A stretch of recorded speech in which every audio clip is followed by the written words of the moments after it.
नमस्कार दोस्तों, स्वागत है आपका हमारे YouTube चैनल पे जिसका नाम है HP एस्पिरेंट्स जोन। तो दोस्तों ये होगा कंप्यूटर नेटवर्क्स का पार्ट 2 जिसमें डिस्कस किए जाएंगे 50 मोस्ट इंपॉर्टेंट MCQs। दोस्तों 450 MCQs पहले डिस्कस किए जा चुके हैं जिसमें 100 प्रीवियस ईयर के मिक्स्ड MCQs है, 100 MCQs ऑन MS वर्ड है, 100 MCQs ऑन MS एक्सेल है, 50 MCQs ऑन फाउंडर्स और inventors related to computer technology है और दोस्तों 60 MCQs ऑन HTML है और दोस्तों 40 MCQs मैंने कंप्यूटर नेटवर्क्स का जो पार्ट 1 था वहां डिस्कस किया है। तो दोस्तों अगर आपने ये पार्ट्स नहीं देखे तो इनका लिंक मैंने डिस्क्रिप्शन बॉक्स में प्रोवाइड कर दिया, आप वहां पे जाके उसे चेक कर सकते हैं। तो दोस्तों ये वीडियो पार्ट है 1000 प्लस कंप्यूटर एमसीक्यू सीरीज का जो पर्टिकुलरली टारगेट कर रहा है JOIT पोस्ट कोड 939 एग्जाम को एंड अदर गवर्नमेंट एग्जाम जिसमें कंप्यूटर एक बहुत इंपॉर्टेंट रोल प्ले करता है। दोस्तों एक बात कहना चाहूँगा MCQs शुरू करने से पहले। दोस्तों जब आप इंटरनेट पे किसी भी प्लेटफॉर्म पर आप MCQs टेस्ट लगाते हैं तो दोस्तों उससे पहले आप बुक से जैसे रीड करते हैं टॉपिक वाइज आप उसे पहले पढ़िए। उसके बाद कोई भी प्लेटफॉर्म पे, इंटरनेट पे बहुत सारे प्लेटफॉर्म अवेलेबल है, चाहे यूट्यूब है चाहे गूगल करके बहुत सारी वेबसाइट्स आपको मिल जाएगी। वहाँ पे दोस्तों उसके बाद MCQs लगाइए। जितने MCQs आप लगा सकते हैं टॉपिक वाइज उतना आपका होल्ड उस टॉपिक पे बनेगा और दोस्तों जब आप एग्जाम देने जाएंगे तो एक कॉन्फिडेंस भी आपको मिलेगा कि आप मैक्सिमम अटेम्प्ट वहाँ पे करके आ सकते हैं। तो दोस्तों जो भी मैं टॉपिक्स वाइज MCQs अपलोड कर रहा हूँ तो उससे पहले आप उन टॉपिक्स के बारे में बेसिक भी है दोस्तों अगर आप पढ़ते हो और उसके बाद यहाँ पे MCQs लगाते हो तो दोस्तों इन्हें अटेम्प्ट करने में आपको आसानी जरूर होगी और दोस्तों क्वेश्चन को अंडरस्टैंड करने में भी आपको आसानी होगी। तो दोस्तों बिना समय गवाए बढ़ते हैं अपने क्वेश्चन नंबर 451 की तरफ। The physical layer is concerned with, दोस्तों आपको बताना है कि फिजिकल लेयर किससे रिलेटेड है या कंसर्न है। तो दोस्तों जो आपके पास ऑप्शन है, option A bit by bit delivery, option B process to process delivery, option C application to application delivery या दोस्तों option D port to port delivery.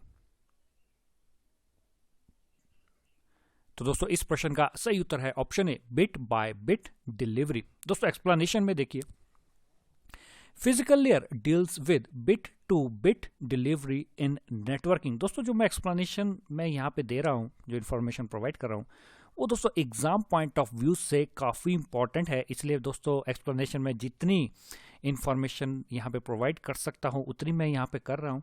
और दोस्तों ये जो भी इंफॉर्मेशन है उन्हें आप जरूर याद रखिए।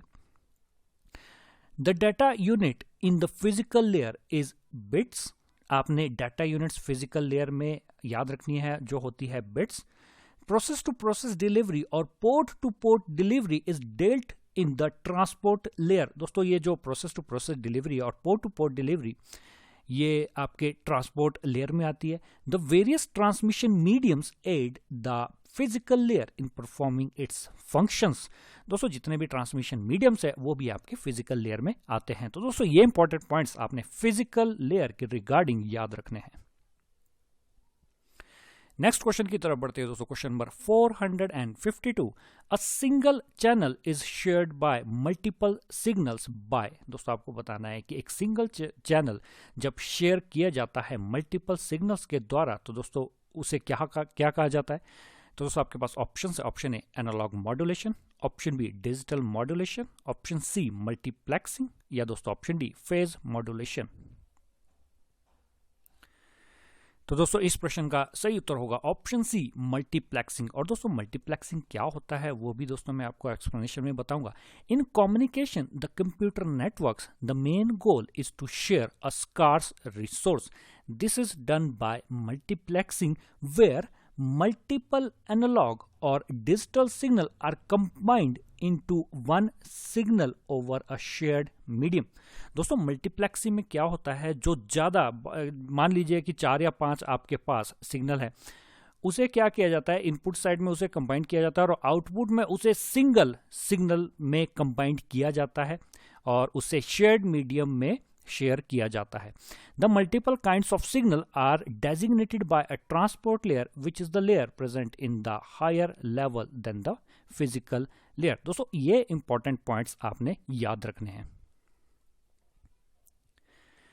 नेक्स्ट क्वेश्चन की तरफ बढ़ते हैं दोस्तों। Question number 453, the data link layer takes the packets from dash and encapsulates them into frames for transmission. दोस्तों आपने बताना है कि जो डाटा लिंक लेयर है वो पैकेट्स लेती है किस लेयर से और उसे इनकैप्सुलेट करती है फ्रेम्स में ट्रांसमिशन के लिए। दोस्तों आपके पास ऑप्शंस है। Option A network layer, option B physical layer, option C transport layer या दोस्तों ऑप्शन डी एप्लीकेशन लेयर। तो दोस्तों इस प्रश्न का सही उत्तर है ऑप्शन ए नेटवर्क लेयर। दोस्तों एक्सप्लेनेशन में समझिए। In computer networks the data from application layer is send to transport layer. दोस्तों आपको पता ही होगा जो टॉप मोस्ट लेयर है वो है एप्लीकेशन लेयर, और इसमें बताया है जो डाटा है एप्लीकेशन लेयर से उसे ट्रांसपोर्ट लेयर में भेजा जाता है। Then it is converted into segments, और दोस्तों इसे सेगमेंट्स में कन्वर्ट किया जाता है। These segments are then transferred to network layer, और ये जो सेगमेंट्स होते हैं उसे नेटवर्क लेयर में ट्रांसफर किया जाता है। And these are called packets, और दोस्तों इन्हें क्या कहा जाता है packets. These packets are then send to data link layer. इन पैकेट्स को फिर डाटा लिंक लेयर में भेजा जाता है where they are encapsulated into frames, जिन्हें इनकैप्सुलेट किया जाता है फ्रेम्स में।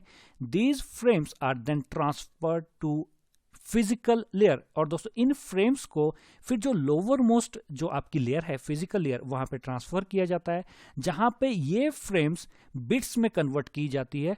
और दोस्तों error control and flow control data is inserted in frames at the data link layer.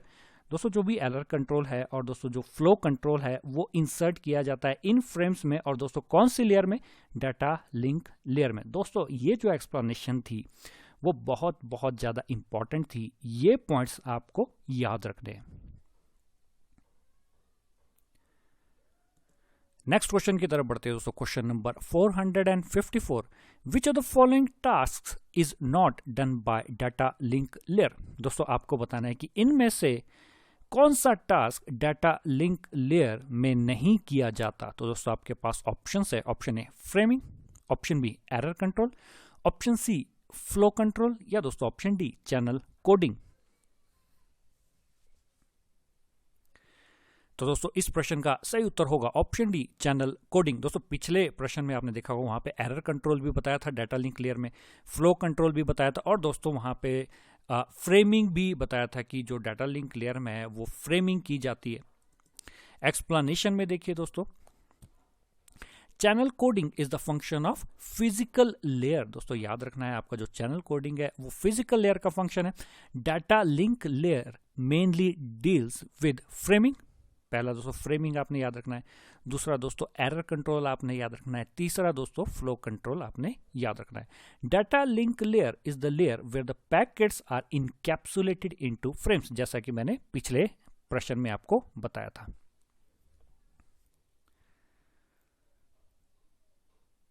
Next question की तरफ बढ़ते हैं दोस्तों। Question number 455, when 2 or more bits in a data unit has been changed during the transmission, the error is called। दोस्तों आपको बताना है जब भी आप ट्रांसमिट करते हैं, कोई भी डाटा ट्रांसमिट करते हैं, उसमें अगर 2 या 2 से ज्यादा बिट्स चेंज हो जाते हैं तो दोस्तों उस एरर को क्या कहा जाता है। तो दोस्तों आपके पास ऑप्शंस है। Option A random error, option B burst error, option C inverted error या दोस्तों ऑप्शन डी डबल एरर। तो दोस्तों इस प्रश्न का सही उत्तर होगा ऑप्शन बी बर्स्ट एरर। दोस्तों एक्सप्लेनेशन में देखिए, when a single bit error occurs in a data it is called single bit error. Single bit error जो दोस्तों होगा ट्रांसमिशन में तो दोस्तों उसे कहा जाता है single bit error. When more than single bit of data is corrupted और has error it is called burst error. तो दोस्तों आपने ये चीज याद रखनी है, आपका बर्स्ट एरर कौन सा होता है। If a single bit error occurs, the bit can simply repaired by inverting it। Single bit error जब होता है दोस्तों उसे रिपेयर किया जा सकता है। But in case of burst error the sender has to send the frame again. दोस्तों अगर बर्स्ट एरर अकर होता है सेंडर को वो फ्रेम दोबारा सेंड करनी पड़ेगी। नेक्स्ट क्वेश्चन की तरफ बढ़ते हैं दोस्तों। Question number 456, CRC stands for. दोस्तों आपने बताना है CRC यहाँ पे क्या स्टैंड करता है या इसकी फुल फॉर्म यहाँ पे क्या है। आपके पास ऑप्शन है, option A cyclic redundancy check, option B code repeat check, option C code redundancy check, या दोस्तों option D cyclic repeat check. दोस्तों इस प्रश्न का सही उत्तर होगा option A cyclic redundancy check. दोस्तों सीआरसी में आपको क्या चीज याद रखनी है एग्जाम पॉइंट ऑफ व्यू से, एक्सप्लेनेशन में देखिए, cyclic redundancy check is a code that is added to the data which helps us to identify any error that occurs during the transmission of the data। दोस्तों CRC एक तरीके का code है जो data में add किया जाता है, और दोस्तों ये क्या हेल्प करता है, to identify any error, error को आइडेंटिफाई करने के लिए यूज होता है जब डाटा आपका ट्रांसमिट किया जाता है। CRC is only able to detect error. CRC सिर्फ एरर को डिटेक्ट करने के लिए यूज किया जाता है, लेकिन उसे करेक्ट करने के लिए यूज नहीं किया जाता। नेक्स्ट क्वेश्चन की तरफ बढ़ते हैं दोस्तों, question number 457, the network layer is concerned with dash of data. दोस्तों आपने बताना है कि नेटवर्क लेयर यहाँ पे किससे कंसर्न्ड है। आपके पास ऑप्शन है, option A bits, option B frames, option C packets, option D bytes.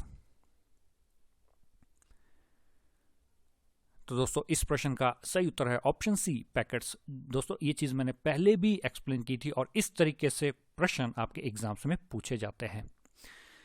और दोस्तों आपको पता होगा फ्रेम्स आपका डाटा लिंक लेयर में होती है, बिट्स आपके फिजिकल लेयर में होते हैं। तो दोस्तों एक्सप्लेनेशन में देखिए, in computer networks the data from the application layer is sent to the transport layer. आपको पता होगा कि जो डाटा है वो एप्लीकेशन लेयर से ट्रांसपोर्ट लेयर में भेजा जाता है और इसे सेगमेंट्स में कन्वर्ट किया जाता है। और दोस्तों ये सेगमेंट ट्रांसफर किए जाते हैं फिर नेटवर्क लेयर में, और दोस्तों नेटवर्क लेयर में इन्हें कहा जाता है पैकेट्स। और दोस्तों ये पैकेट्स फिर भेजे जाते हैं डाटा लिंक लेयर में, जहां पे ये इनकैप्सुलेट किए जाते हैं फ्रेम्स में। और दोस्तों ये फ्रेम फिर फिजिकल लेयर में भेजी जाती है, जहां पे ये फ्रेम्स बिट्स में कन्वर्ट की जाती है।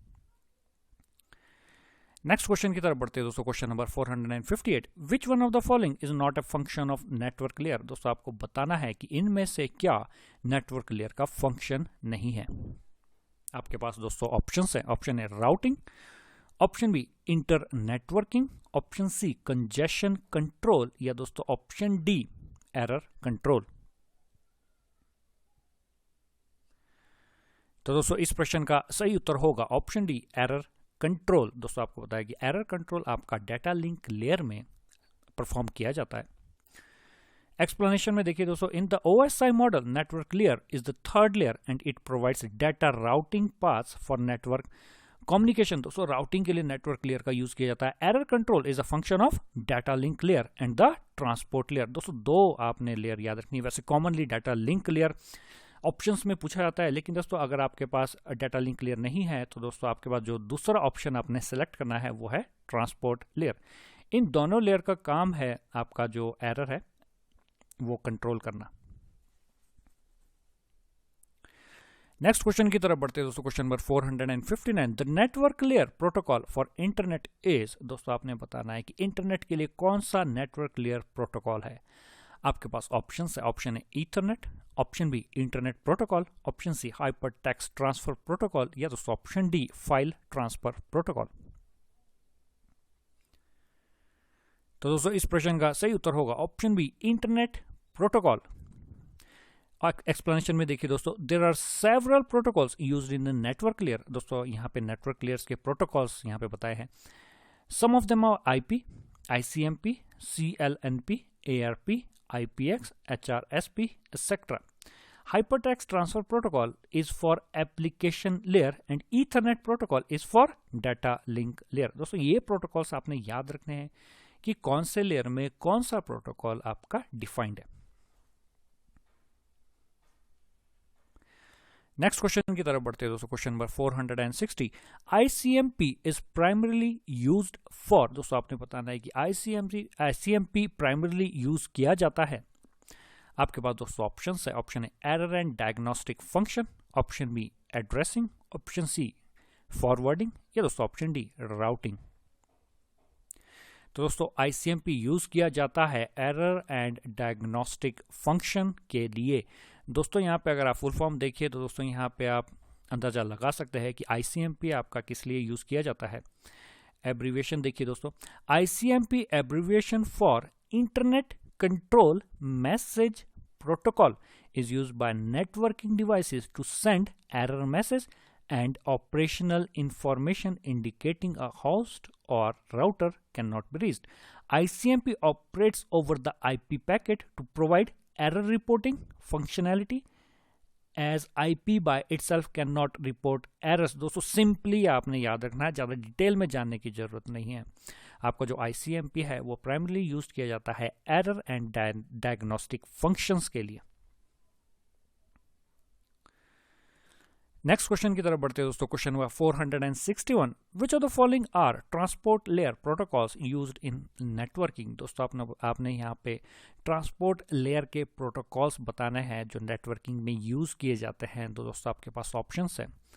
Option A TCP and FTP, option B UDP and HTTP, option C TCP and UDP, या दोस्तों option D HTTP and FTP।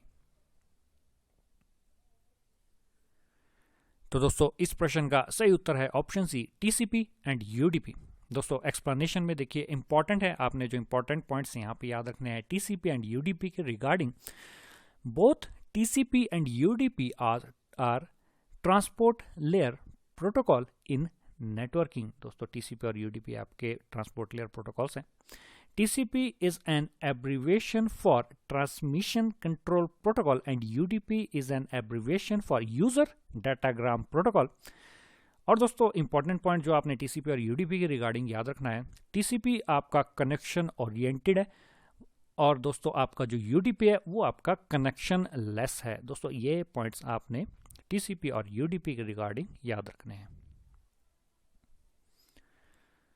Next question की तरफ बढ़ते हैं दोस्तों। Question number 462, user datagram protocol is called connectionless because. दोस्तों अभी जो प्रश्न आया था आपने वहां पे देखा था कि कनेक्शन ओरिएंटेड आपका TCP है और जो UDP है वो आपका कनेक्शन लेस है। और दोस्तों इसे कनेक्शन लेस क्यों कहा जाता है वो आपसे यहाँ पे पूछा गया है।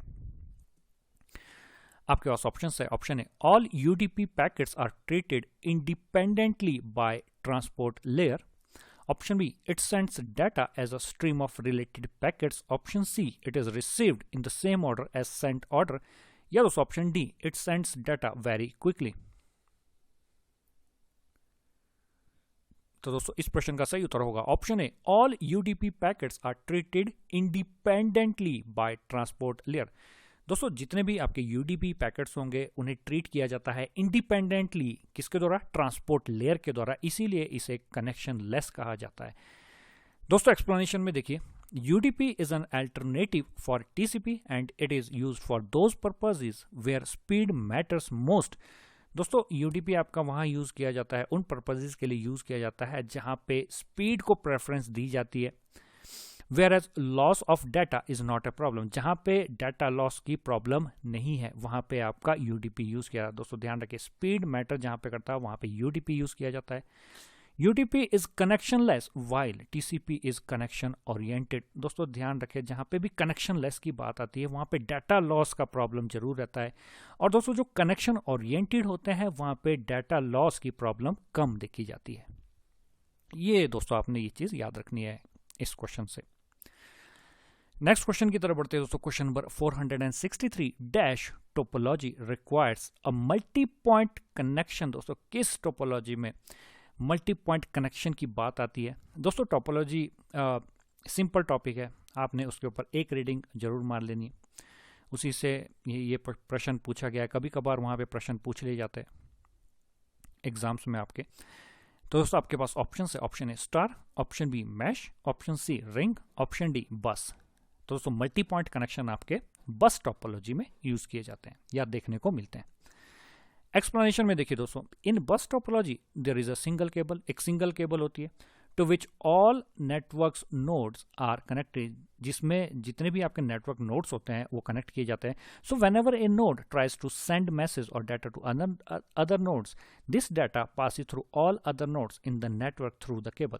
अगर दोस्तों एक नोड कोई भी डाटा मैसेज सेंड करता है तो दोस्तों वो आपका अदर नोड्स पे भी अवेलेबल हो जाता है। दोस्तों इस पे आप जरूर पढ़िए, इजी टॉपिक है और दोस्तों यहाँ पे ज़्यादा डिस्कशन करने की जरूरत नहीं है।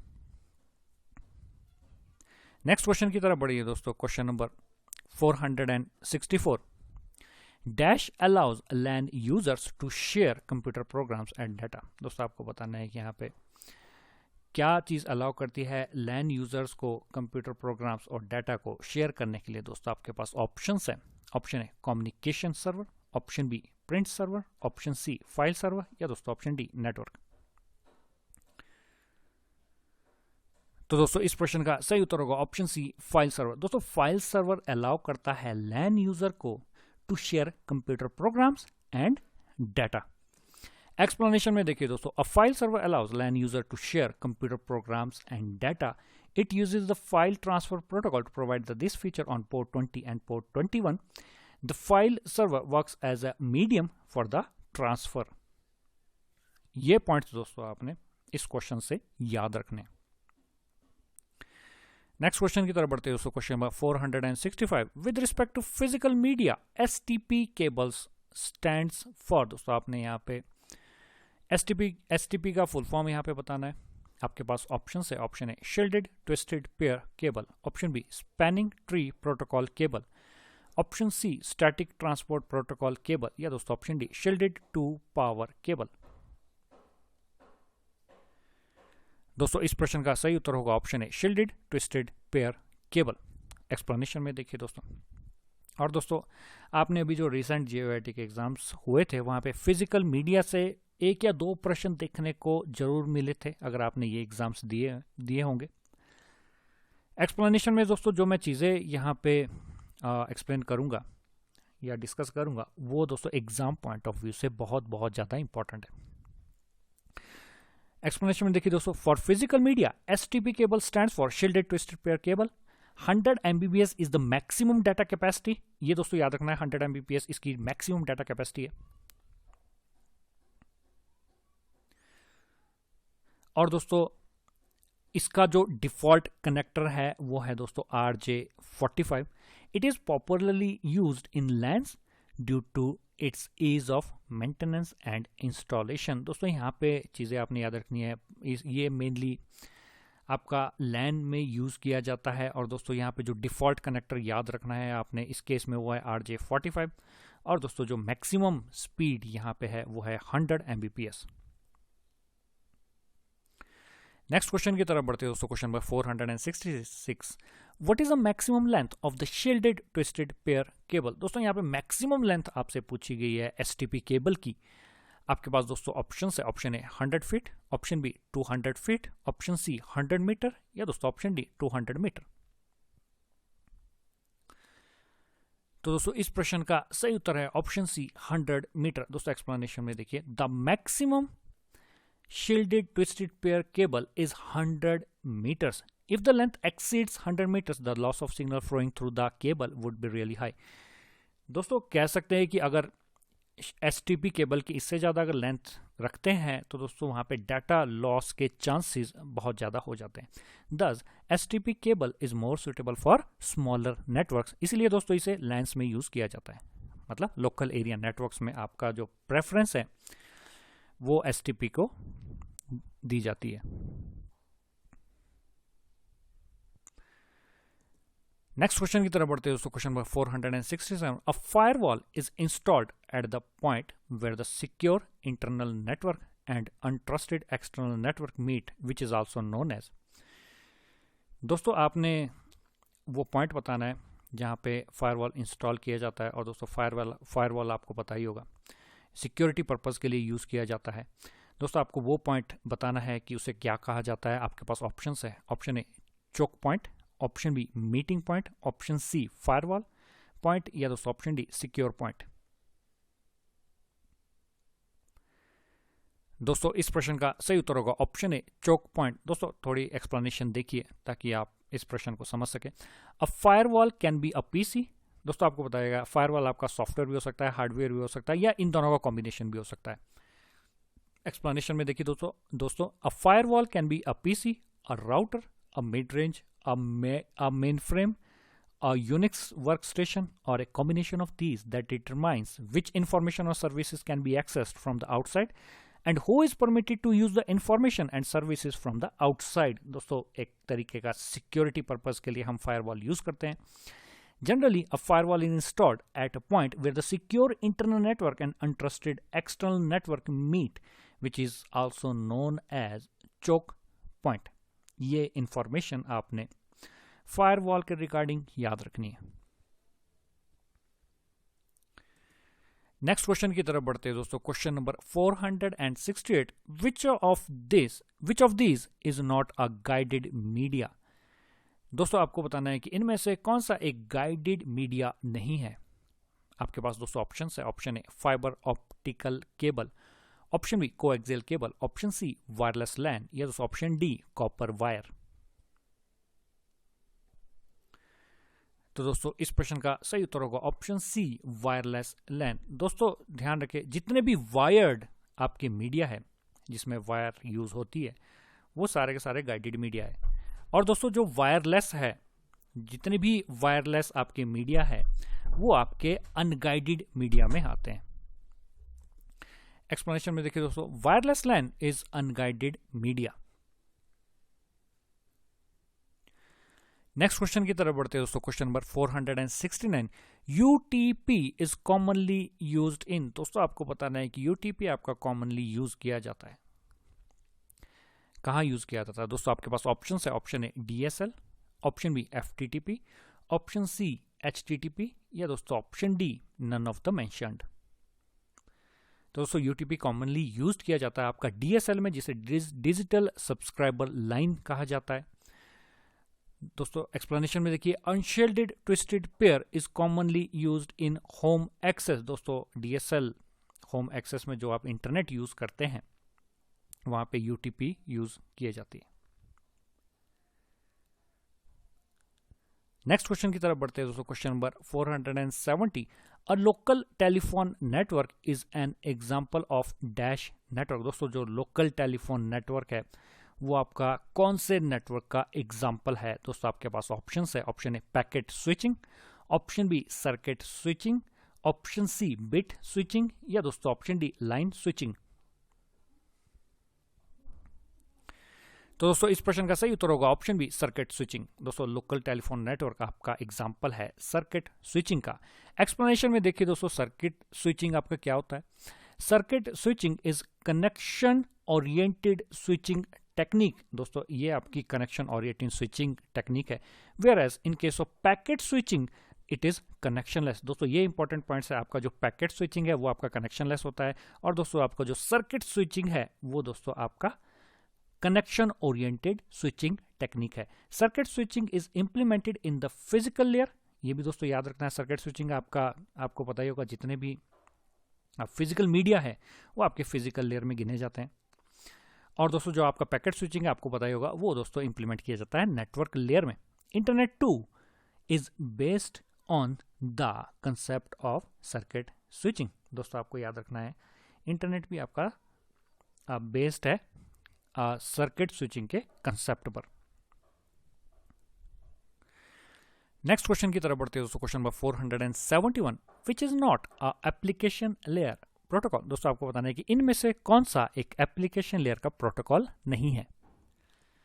आपके पास दोस्तों ऑप्शन है। Option A HTTP, option B SMTP, option C FTP, या दोस्तों ऑप्शन डी टीसीपी। तो दोस्तों इस प्रश्न का सही उत्तर होगा ऑप्शन डी टीसीपी। और दोस्तों आपको पता ही होगा जो आपका टीसीपी है वो आपका ट्रांसपोर्ट लेयर प्रोटोकॉल है।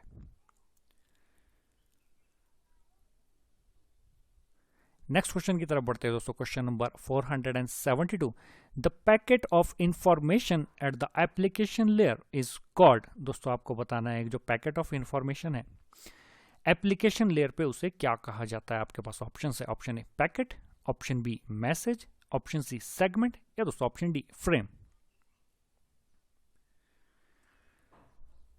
तो दोस्तों इस प्रश्न का जो सही उत्तर है वो है ऑप्शन बी मैसेज। ध्यान रखें दोस्तों, for application presentation and session layer there is no data format for message.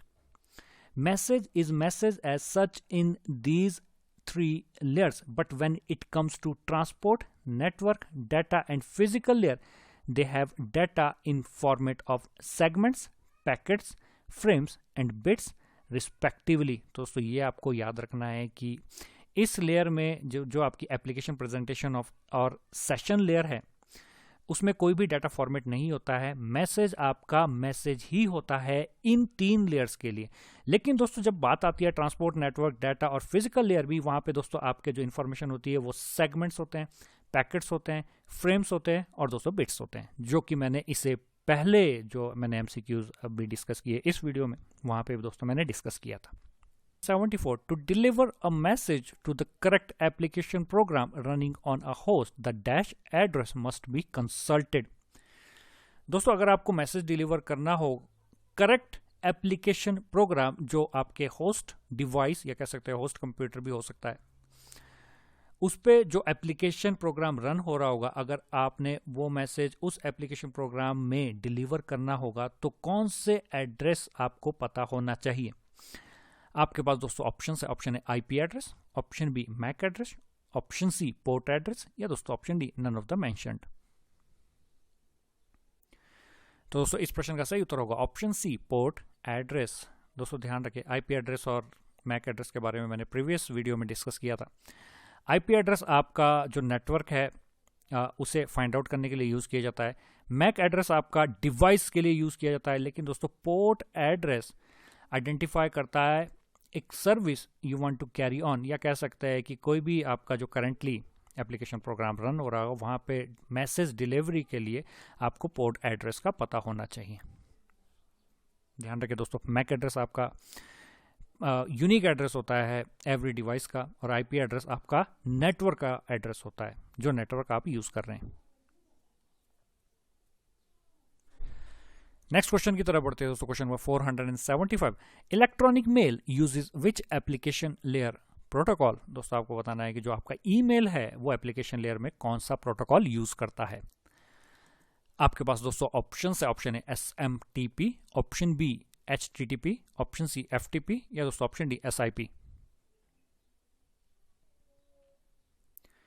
तो दोस्तों इस प्रश्न का सही उत्तर होगा ऑप्शन ए SMTP, जो दोस्तों आपका है सिंपल मेल ट्रांसफर प्रोटोकॉल।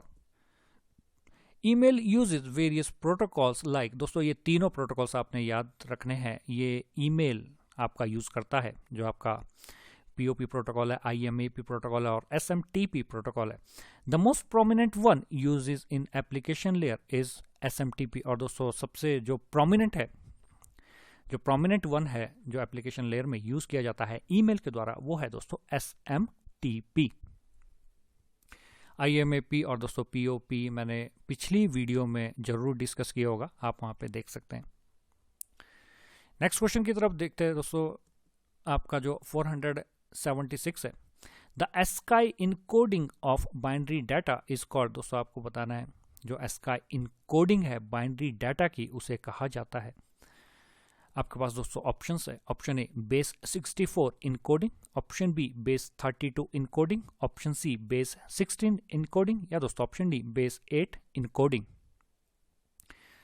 तो दोस्तों बाइनरी डाटा की ASCII इनकोडिंग को कहा जाता है बेस 64 इनकोडिंग। दोस्तों डिटेल में जाने की यहाँ पे जरूरत नहीं है, सिंपली आपने याद रखना है कि जो बाइनरी डाटा की ASCII इनकोडिंग है उसे बेस 64 इनकोडिंग भी कहा जाता है। फिलहाल आप एक्सप्लेनेशन में देखिए। Base 64 is used commonly in a number of applications including email via MIME and storing complex data in XML. Problem with sending normal binary data to a network is that bits can be misinterpreted by underlying protocols, produce incorrect data at the receiving node, and that is why we use this code. दोस्तों ये आपने points याद रखने हैं इस प्रश्न के regarding.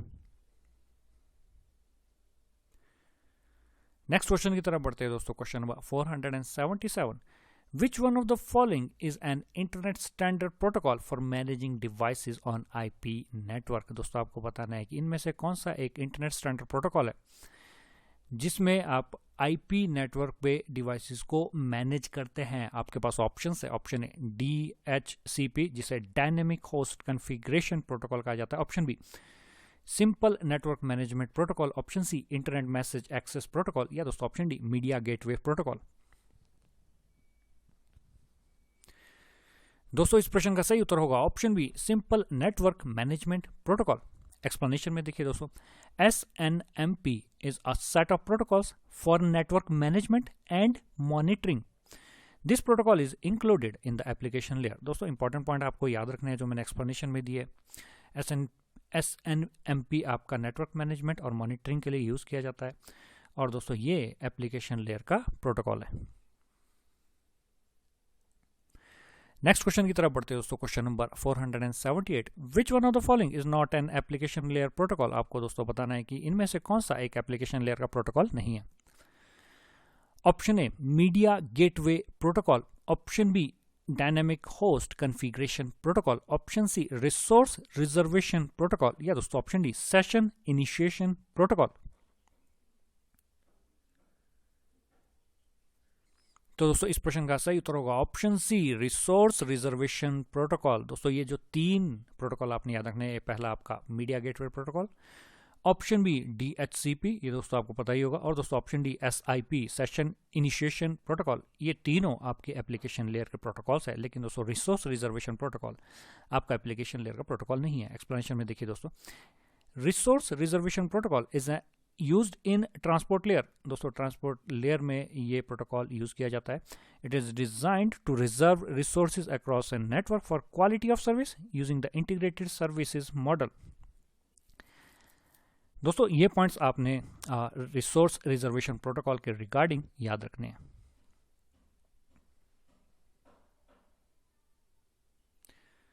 Next question की तरफ बढ़ते हैं दोस्तों, question number 479, which protocol is a signalling communication protocol used for controlling multimedia communication session. दोस्तों आपको प्रोटोकॉल का नाम बताना है जो मल्टीमीडिया कम्युनिकेशन सेशन को कंट्रोल करने के लिए यूज किया जाता है। आपके पास ऑप्शन है, option A session initiation protocol, option B session modelling protocol, option C session maintenance protocol, या दोस्तों option D resource reservation protocol. तो दोस्तों इस प्रश्न का सही उत्तर होगा option A session initiation protocol. दोस्तों SIP आपको याद रखना है, एक तरीके का सिग्नलिंग प्रोटोकॉल है, और दोस्तों ये आपका इस प्रोटोकॉल के जो फंक्शन है वो दोस्तों इनिशिएट करना, मेंटेन करना और टर्मिनेट करना सेशन को। जो सेशन कह सकते हैं, जब आप इंटरनेट से कनेक्ट होते हैं तो दोस्तों सेशन स्टार्ट होता है, और कितने समय के लिए आप इंटरनेट यूज कर सकते हैं उसे दोस्तों टर्मिनेट करने के लिए भी आपका SIP प्रोटोकॉल यूज किया जाता है। SIP used for signalling and controlling multimedia sessions. Next question की तरफ बढ़ते हैं दोस्तों, question number 480, the time taken by a packet to travel from client to server and then back to the client is called. दोस्तों आपको बताना है उस टाइम को क्या कहा जाता है जब आपका पैकेट ट्रैवल करता है क्लाइंट टू सर्वर और दोस्तों देन बैक टू क्लाइंट, और दोस्तों इस टाइम टेकन को कहा जाता है, आपसे प्रश्न पूछा गया है, option A STT, option B RTT, option C PTT, या दोस्तों ऑप्शन डी JTT। तो दोस्तों इस प्रश्न का सही उत्तर होगा ऑप्शन बी RTT। एक्सप्लेनेशन में देखिए दोस्तों, RTT stands for round trip time. दोस्तों फुल फॉर्म से ही पता लग रहा है कि जो टाइम टेकन है उसे RTT कहा जाता है जब आपका पैकेट ट्रैवल करता है client to server and then back to client. Next question की तरफ बढ़ते हैं दोस्तों, question number 481, the HTTP request message is sent in dash part of 3-way handshake. दोस्तों आपको बताना है कि यहाँ पे जो HTTP रिक्वेस्ट मैसेज है वो किस पार्ट में आपकी रिक्वेस्ट की जाती है, जो आपका 3-way हैंडशेक है। आपके पास ऑप्शन है, option A first, option B second, option C third, या दोस्तों ऑप्शन डी फोर्थ। तो दोस्तों जो HTTP रिक्वेस्ट मैसेज जो भेजा जाता है वो भेजा जाता है दोस्तों थर्ड पार्ट में। दोस्तों एक्सप्लेनेशन में देखिए, आपका जो 3-way हैंडशेक है HTTP के द्वारा वो क्या होता है। इन फर्स्ट स्टेप, पहले स्टेप में क्या होता है, client sends a segment to establish a connection. दोस्तों क्लाइंट पहले एक सेगमेंट भेजता है ताकि आप कनेक्शन एस्टेब्लिश कर सके सर्वर के साथ। In the second step the client waits for the acknowledgement. Second step में दोस्तों एक्नॉलेजमेंट के लिए क्लाइंट वेट करता है to be received from the server, जो सर्वर से रिसीव किया जाता है क्लाइंट के द्वारा। After receiving the acknowledgement receive करने के बाद the client sends actual data in the third step. दोस्तों इसे कहा जाता है 3-वे हैंडशेक बाय HTTP।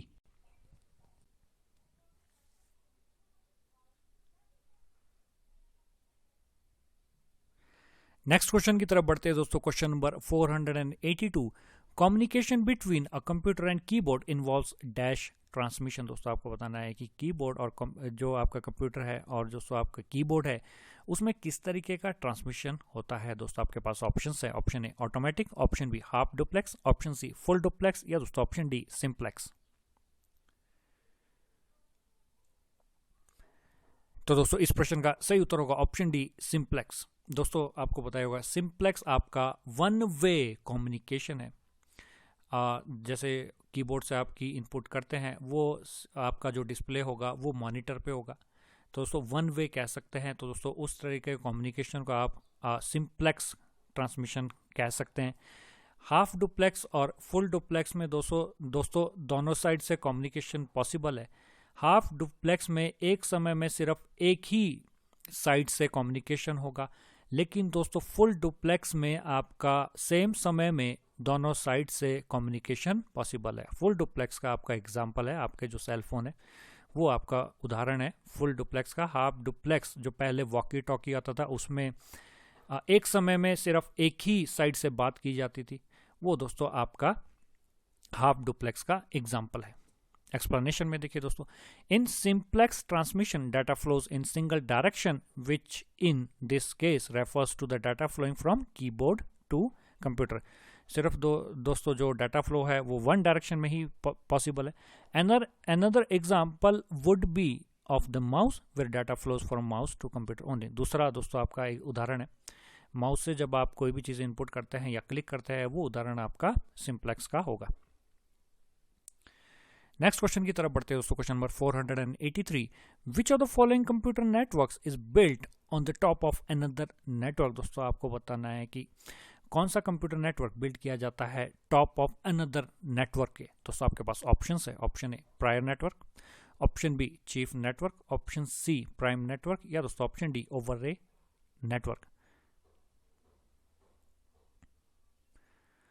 तो दोस्तों इस तरीके का जो नेटवर्क होता है उसे कहा जाता है ओवरले नेटवर्क। एक्सप्लेनेशन में समझिए दोस्तों, an overlay network is a computer network that is built on top of another network. दोस्तों इसे ओवरले नेटवर्क कहा जाता है।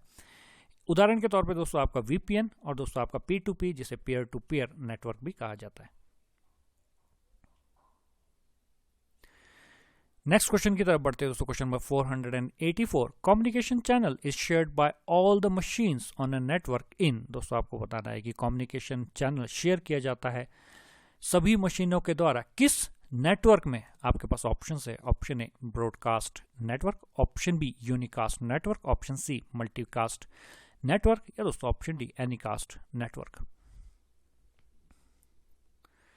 तो दोस्तों जो आपका जो डाटा है, जब आपका जो कम्युनिकेशन चैनल है उसके द्वारा जो डाटा है वो शेयर किया जाता है सभी मशीनों के साथ, या कह सकता है कि सभी मशीनों के लिए जो भी आपके डिवाइसेस नेटवर्क में कनेक्टेड है। तो दोस्तों उस तरीके के नेटवर्क को कहा जाता है ब्रॉडकास्ट नेटवर्क। दोस्तों एक्सप्लेनेशन में देखिए, जो भी यहाँ पे टर्म्स मैंने यूज किए है उसकी एक्सप्लेनेशन यहाँ पे दी गई है। In a broadcast network information is sent to all station in a network, whereas in a multicast network the data और information is sent to a group of station in a network. दोस्तों multicasting के case में जो information share की जाती है वो group of station में भेजी जाती है, लेकिन दोस्तों ब्रॉडकास्ट में आपका सभी के लिए वो चीज़ अवेलेबल होती है। In unicast network information is sent to only one specific station. Unicast में एक स्पेसिफिक स्टेशन को इंफॉर्मेशन भेजी जाती है। The broadcast address of the network is the last assigned address of the network. दोस्तों ये चीजें आपने इस प्रश्न के रिगार्डिंग याद रखनी है। नेक्स्ट क्वेश्चन की तरफ बढ़ते हैं दोस्तों। Question number 485, Bluetooth is an example of. दोस्तों आपको पता ही होगा कि आपका जो ब्लूटूथ है वो आपका पर्सनल एरिया नेटवर्क का एग्जांपल है। दोस्तों आपको मैं कहना चाहूँगा सिंपल प्रश्न है, लेकिन दोस्तों यहाँ पे जो एडिशनल इन्फॉर्मेशन मैं प्रोवाइड करना चाहता है वो इस प्रश्न के रिगार्डिंग इंपॉर्टेंट है। दोस्तों आपको पता होगा ब्लूटूथ आपका पर्सनल एरिया नेटवर्क का एग्जांपल है, लेकिन दोस्तों एक्सप्लेनेशन में देखिए जो यहाँ पे चीज़ें आपको याद रखनी है एग्जाम पॉइंट ऑफ व्यू से काफ़ी इंपॉर्टेंट है, काफ़ी बार एग्जाम्स में पूछी गई है। ब्लूटूथ आपकी वायरलेस टेक्नोलॉजी है और दोस्तों वायरलेस पर्सनल एरिया नेटवर्क है जिसमें आप ट्रांसफ़र कर सकते हो डाटा। डिस्टेंस दोस्तों इंपॉर्टेंट है, 10 मीटर की यहाँ पे रेंज है और दोस्तों जो ऑपरेटिंग फ्रीक्वेंसी है वो है 2.45 गीगाहर्ट्ज़। नेक्स्ट क्वेश्चन की तरफ बढ़ते हैं दोस्तों। Question number 486, network congestion occurs. दोस्तों आपको बताना है कि नेटवर्क कंजेशन आपका होता है किस केस में। दोस्तों आपके पास जो ऑप्शंस है, option A in case of traffic overloading, option B when a system terminates, option C when connection between two nodes terminates, या दोस्तों option D in case of transfer failure. दोस्तों आपका यहाँ पे नेटवर्क कंजेशन टर्म ही यहाँ पे बता रही है जब ट्रैफिक ओवरलोडिंग होती है तो दोस्तों नेटवर्क कंजेशन अकर होता है। तो सही उत्तर है option A in case of traffic overloading. Explanation में देखिए दोस्तों, network congestion occurs when traffic in the network is more than the network could handle. To avoid network congestion, the network management uses various open loops and closed loop congestion control techniques. दोस्तों ये important points आपको इस प्रश्न के regarding याद रखने। Next question की तरफ बढ़ते हैं दोस्तों। Question number 487, WPA2 is used for security in। दोस्तों आपको बताना है कि WPA2 सिक्योरिटी के लिए यूज किया जाता है, लेकिन कहाँ यूज किया जाता है। दोस्तों आपके पास ऑप्शन है, option A Ethernet, option B Bluetooth, option C wifi, या दोस्तों ऑप्शन डी ईमेल। तो दोस्तों इस प्रश्न का सही उत्तर होगा ऑप्शन सी वाईफाई। एक्सप्लेनेशन में देखिए दोस्तों, WPA2 और wifi protected access two, full form भी आपको याद रखना है, एक तरीके का सिक्योरिटी प्रोटोकॉल है, use to provide users and firms with strong data security and protection for their wireless network to give them confidence that also authorised users can access their network. दोस्तों ध्यान रखना है WPA2 आपका wifi security है और जो यहाँ पे पॉइंट्स लिखे हैं वो चीज़ आपको याद रखनी है, जैसे यहाँ पे full form wifi protected access two. Next question की तरफ बढ़ते हैं दोस्तों। Question number 488, pretty good privacy is used in. दोस्तों आपको बताना है कि PGP आपका कहाँ यूज किया जाता है। आपके पास ऑप्शन है, option A browser security, option B email security, option C FTP security, या दोस्तों ऑप्शन डी वाईफाई सिक्योरिटी। तो दोस्तों इस प्रश्न का सही उत्तर होगा ऑप्शन बी ईमेल सिक्योरिटी। दोस्तों एक्सप्लेनेशन में देखिए, PGP is an encrypted method used in email security to encrypt and decrypt the content of an email transmitted over internet. दोस्तों ध्यान रखना है, ये जो ईमेल सिक्योरिटी है वो सिंपली याद रखिए, यहाँ पे जो PGP है वो ईमेल सिक्योरिटी के लिए यूज किया जाता है, जहाँ पे मैसेज को इनक्रिप्ट भी कर सकते हैं या डिक्रिप्ट भी कर सकते हैं जो रिसीवर एंड में होता है। नेक्स्ट क्वेश्चन की तरफ बढ़ते हैं। क्वेश्चन नंबर 489, DHCP जिसे डायनामिक होस्ट कॉन्फ़िगरेशन प्रोटोकॉल भी कहा जाता है, provides dash to the client. आपको बताना है दोस्तों, आपके पास ऑप्शन है, option A IP address, option B MAC address, option C URL, या दोस्तों option D none of the mention. DHCP आपका प्रोवाइड करता है क्लाइंट को IP एड्रेस। एक्सप्लेनेशन में देखिए दोस्तों, we use DHCP to allow the host to acquire their IP address dynamically। दोस्तों ध्यान रखें, डायनामिकली क्लाइंट को या होस्ट को IP एड्रेस प्रोवाइड किया जाता है, which is better than visiting each and every host on the network and configure all this information manually। दोस्तों मैनुअली आपका टफ रहेगा IP एड्रेस प्रोवाइड करना। जो आपका DHCP होता है वो डायनामिकली IP एड्रेस प्रोवाइड करता है होस्ट को। नेक्स्ट क्वेश्चन की तरफ बढ़ते हैं दोस्तों। Question number 490, DHCP is used for. आपके पास ऑप्शन है, option A IPv6, option B IPv4, option C both IPv6 and IPv4, या दोस्तों option D none of the mentioned. तो दोस्तों इस प्रश्न का सही उत्तर होगा option C both IPv6 and IPv4। दोस्तों DHCP आपका दोनों IP वर्जन्स के लिए यूज किया जाता है, 6 और 4 के लिए। एक्सप्लेनेशन में देखिए दोस्तों, DHCP use for both IPv4 and IPv6 addressing With DHCP, you get to let the host know about the change dynamically and host updates their info themselves. दोस्तों ये चीज़ें आपने DHCP के रिगार्डिंग याद रखनी है। नेक्स्ट क्वेश्चन की तरफ बढ़ते हैं दोस्तों, DHCP से ही रिलेटेड है। द DHCP सर्वर डैश, दोस्तों आपके पास ऑप्शन है, maintains a database of available IP addresses. Option B, maintains the information about the client configuration parameters.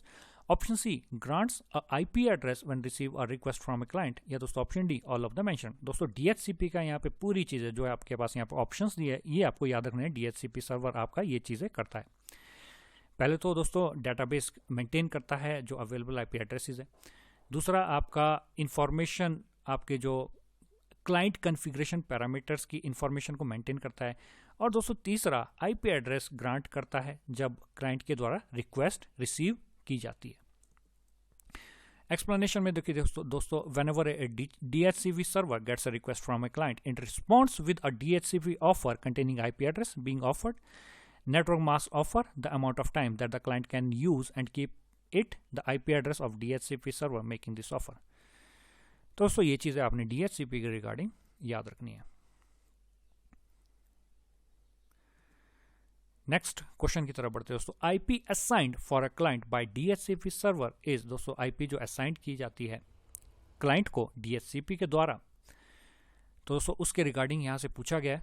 For a limited period, option B for an unlimited period, option C not time dependent, या दोस्तों option D none of the mentioned.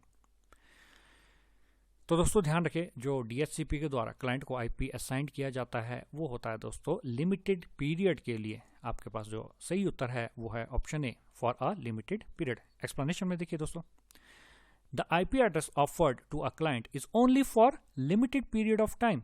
There is actually a certain amount of time that the client can use and keep this IP address. दोस्तों ध्यान रखें, IP address जो provide किया जाता है client को DHCP सर्वर के द्वारा, वो दोस्तों लिमिटेड पीरियड के लिए प्रोवाइड किया जाता है। नेक्स्ट क्वेश्चन की तरफ बढ़ते हैं दोस्तों, question number 493, communication offered by TCP is, आपके पास ऑप्शन है, option A full duplex, option B half duplex, option C semi duplex, या दोस्तों option D byte by byte. तो दोस्तों TCP के द्वारा जो कम्युनिकेशन प्रोवाइड किया जाता है वो है दोस्तों फुल डुप्लेक्स। एक्सप्लेनेशन में देखिए दोस्तों, data can flow both the direction at the same time. दोस्तों ये आपको पता ही होगा, फुल डुप्लेक्स में आपका जो डाटा है वो बोथ डायरेक्शन में एक ही समय में फ्लो कर सकता है during a TCP communication, hence it is a full duplex. This is the reason why TCP is used in system that require full duplex operation such as email system. दोस्तों email system भी आपका full duplex का example है। Next question की तरफ बढ़ते हैं दोस्तों, question number 494, size of TCP segment header ranges between. दोस्तों जो TCP सेगमेंट का हेडर है उसका साइज की रेंज यहाँ पे पूछी गई है। आपके पास ऑप्शन है, option A 16 and 32 bytes, option B 16 and 32 bits, option C 20 and 60 bytes, या दोस्तों ऑप्शन डी 20 एंड 60 बिट्स। तो दोस्तों इस प्रश्न का सही उत्तर है option C 20 and 60 bytes. Explanation में देखिए दोस्तों, the size of the header can be 20 bytes at a minimum if there is no option and can go up to 60 bytes at the maximum with 40 bytes in the options field. The header contains all the control information. जो आपका header होगा वो जितनी भी control information है जो required है error free और रिलायबल डिलीवरी के लिए, वो दोस्तों आपका हेडर कंटेन करता है। और दोस्तों आपने जो रेंज है हेडर सेगमेंट की वो याद रखनी है, 20 एंड 60 बाइट्स। नेक्स्ट क्वेश्चन की तरफ बढ़ते हैं दोस्तों, question number 495, what is the access point in a wireless LAN. दोस्तों आपको बताना है कि वायरलेस लैन में आपका एक्सेस पॉइंट क्या होता है। Option A device that allows wireless device to connect to a wired network, option B wireless device itself, option C both device that allows wireless device to connect to a wired network and wireless devices itself, या दोस्तों option D all the nodes in the network। दोस्तों जो access points होते हैं वो होते हैं दोस्तों devices that allows wireless devices to connect to a wired network. Explanation में देखिए दोस्तों, access points is a wireless network. Access point in a wireless network is any device that will allow the wireless devices to a wired network। और दोस्तों router access point का best example है। Next question की तरफ बढ़ते हैं दोस्तों। Question number 496, which of the following protocols is used in the internet. दोस्तों आपको बताना है कि इंटरनेट में यहाँ पे कौन से प्रोटोकॉल्स यूज किए जाते हैं। आपके पास दोस्तों ऑप्शन है, ऑप्शन है HTTP, option B DHCP, option C DNS या दोस्तों option D DNS, HTTP and DNS। दोस्तों ध्यान रखिए ये तीनों प्रोटोकॉल आपके जो DNS, HTTP और DNS आपके इंटरनेट में यूज किए जाते हैं। एक्सप्लेनेशन में देखिए दोस्तों, HTTP is use to browse all the websites on the www। HTTP आपका ध्यान रखना है ये की किस लिए यूज किया जाता है। DHCP का तो दोस्तों मैंने आपको बताया था कि IP प्रोवाइड करता है dynamically. DNS is use to connect the user to the host server. Domain system आपका जो है वो यूजर को होस्ट सर्वर से कनेक्ट करता है on the internet based on the domain name. दोस्तों ये इंफॉर्मेशन आपने याद रखनी है। नेक्स्ट क्वेश्चन की तरफ बढ़ते हैं दोस्तों। Question number 497, coaxial cable consists of dash concentric copper conductors. दोस्तों आपको बताना है कि कितने कॉन्सेंट्रिक कॉपर कंडक्टर्स यहाँ पे कोएक्सियल केबल में होते हैं। आपके पास ऑप्शन है, option A 1, option B 2, option C 3 या दोस्तों ऑप्शन डी 4। दोस्तों ध्यान रखिए 2 कॉन्सेंट्रिक कॉपर कंडक्टर्स आपके होते हैं कोएक्सियल केबल में। एक्सप्लेनेशन में देखिए दोस्तों, coaxial cable has an inner conductor surrounded by insulating layer which is surrounded by a conducting shield. Coaxial cable is used to carry high frequency signal with low losses. दोस्तों ये चीजें आपने coaxial cable के regarding याद रखनी है। Next question की तरफ बढ़ते हैं दोस्तों। Question number 498, which protocols are used for storage management. Storage management के लिए कौन से प्रोटोकॉल यहाँ पे यूज किए जाते हैं। आपके पास दोस्तों ऑप्शन है, option A SNMP, option B LDAP, option C POP3 या दोस्तों ऑप्शन डी MIB। तो दोस्तों इस प्रश्न का सही उत्तर होगा ऑप्शन ए SNMP। दोस्तों जो प्रोटोकॉल यहाँ पे जो प्रश्न है वो होना चाहिए था विच protocol is used for storage management. और दोस्तों स्टोरेज मैनेजमेंट के लिए जो प्रोटोकॉल यूज किया जाता है वो है SNMP। एक्सप्लेनेशन में देखिए दोस्तों यहाँ पे जो प्रोटोकॉल्स है उसके बारे में भी लिखा है। Simple network management protocol is used for storage management. Simply आपको ये चीज याद रखनी है। और दोस्तों जो आपका पोस्ट ऑफिस प्रोटोकॉल है ये तो दोस्तों आपको पता ही होगा कि ईमेल के लिए यूज किया जाता है। और दोस्तों MIB आपका management information base is a part of SNMP and contains hierarchical organised information. दोस्तों ये चीजें आपने इस प्रश्न से याद रखनी है। और दोस्तों ये जो LDAP है इसका फुल फॉर्म याद रखिए, light weight directory access control. और दोस्तों ये यूज किया जाता है टू एक्सेस और locate information about directories and other resources on a network. Next question की तरफ बढ़ते हैं दोस्तों। Question number 499, which connector does the STP cable use. दोस्तों ये चीज मैंने आपको पहले ही बताई थी कि STP केबल में आपका कौन सा कनेक्टर यूज किया जाता है। इन ऑप्शन में से दोस्तों ऑप्शन सी RJ45 आपने याद रखना है शील्डेड ट्विस्टेड पेयर के केबल के केस में। इन्फॉर्मेशन भी दोस्तों वही दी है। RJ45 आपका यूज़ किया जाता है STP केबल में, 100 Mbps मैक्सिमम डाटा रेट। ये चीज़ें दोस्तों आपने याद रखनी है। और दोस्तों ये यूज़ किया जाता है मॉडर्न डे राउटर्स को कनेक्ट करने के लिए, computer network cards and other network devices को कनेक्ट करने के लिए आपका STP केबल यूज़ किया जाती है। नेक्स्ट क्वेश्चन की तरफ बढ़ते हैं दोस्तों। Question number 500, network layer firewall works as a. दोस्तों आपने बताना है कि नेटवर्क लेयर फायरवॉल आपका वर्क करती है। आपके पास ऑप्शन है, option A frame filter, option B packet filter, option C content filter या दोस्तों ऑप्शन डी वायरस फिल्टर। तो दोस्तों जो नेटवर्क लेयर फायरवॉल है वो वर्क करता है एज अ पैकेट फिल्टर। दोस्तों एक्सप्लेनेशन में देखिए कुछ इंफॉर्मेटिव इंफॉर्मेशन यहाँ पे दी गई है। As you know firewalls are available as hardware appliances, as software only और a combination of the two. दोस्तों मैंने आपको बताया था कि हार्डवेयर के रूप में भी हो सकता है, सॉफ्टवेयर भी हो सकता है, या इन दोनों का कॉम्बिनेशन भी हो सकता है। In every case the purpose of firewall is to isolate your trusted internal network. दोस्तों सिक्योरिटी पर्पज के लिए हम फायरवॉल यूज करते हैं ताकि जो अननोन रिसोर्सेज जो डेंजर है उसको अवॉइड कर सके इंटरनेट कनेक्शन पर। The firewall prevents unauthorized access to your internal trusted network from outside threats. दोस्तों ये चीज आपने इस प्रश्न के रिगार्डिंग याद रखनी है। तो दोस्तों इस वीडियो को देखने के लिए आपका बहुत बहुत धन्यवाद। अगर आपको ये वीडियो पसंद आए तो प्लीज़ इस वीडियो को लाइक करें और चैनल को सब्सक्राइब करना ना भूलें।